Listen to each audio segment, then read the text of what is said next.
انسان مراقبے کرتا ہے، اپنے جو ہے نفس کو دیکھتا ہے کہ کیا گناہ ہوئے ہیں، کیا ثواب ہوئے ہیں، کیسے اللہ کا قرب پاؤں، کیسے اللہ تبارک و تعالیٰ کو راضی کروں، صبح شام مراقبے.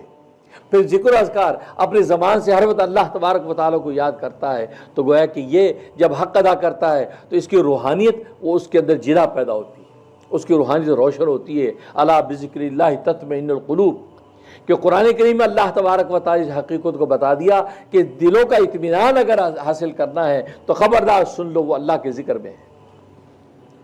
معلوم کہ اللہ کی یاد اور اللہ کے ذکر یہ تمہارے اندر دلوں کا اطمینان پیدا کرتا ہے.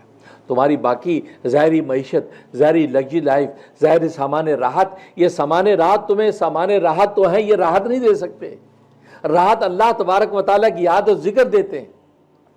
یہ سامان راحت تو انسان مال و دولت سے اکٹھا کر سکتا ہے، محلات تو بنا سکتا ہے، گاڑیاں خرید سکتا ہے، اب پوشاکیں لے سکتا ہے، یہ سب سامان راحت ہیں. لیکن ضروری نہیں کہ سامان راحت کی وجہ سے آپ کو راحت بھی مل جائے. بڑے بڑے بادشاہ، بڑے بڑے مالدار، اندر جو ہے ان کے بے چینی کی آگ لگی رہتی ہے، بظاہر سامان راحت بہت ہیں. لیکن ایک جھونپڑے کے اندر بیٹھا درویش، اور درویش فقیر اللہ، ایک اللہ کا ولی جھونپڑے میں بیٹھا، اس کے دل کے اندر جنت کی ہوائیں چلتی ہیں. بظاہر سامان راحت نہیں ہے، لیکن راحت اللہ نے اس کو عطا کر رکھی، کیونکہ تعلق مع اللہ کی وجہ سے راحت اس کو مل گئی ہے.